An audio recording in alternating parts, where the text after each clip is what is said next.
The Supreme Court of India today has refused to entertain a plea by 14 political parties, including Indian National Congress, the All India Trinamool Congress and Aam Aadmi Party, alleging the misuse of Central Bureau of Investigation and Enforcement Directorate against the opposition party leaders. The petitioners have asked for guidelines to fulfill the guarantee of personal liberty under Article 21 of the Constitution for all citizens, including those targeted for exercising their right to political dissent.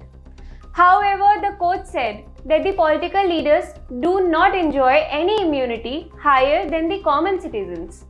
The petitioners were seeking general guidelines without accounting for the facts for individual cases, stating that anyone who is individually aggrieved can approach the court by availing remedies under the law. So what is this case all about? The petitioners had claimed that there has been alarming rise in the use of coercive criminal processes against opposition political leaders. They claim that the investigating agencies like CBI and ED are being increasingly deployed in a selective and targeted manner to crush political dissent and upend the fundamental premises of the representative democracy. The legal question in this case was whether the political leaders enjoy an immunity higher than the common citizens. The court, while hearing the petition, said, "So someone collects crores from common pensioners, no payment made, and so multiple FIRs are filed. And if the case comes here, can we say that there can be no arrest? Once we accept that political leaders are absolutely on the same footing as common citizens with no higher immunity, then how can we say that there can be no arrests unless there is a three-pronged test which is satisfied?" said the bench of Chief Justice of India D.Y. Chandrachud and Justice J.B. Pardiwala. So what would be the implication of this judgment?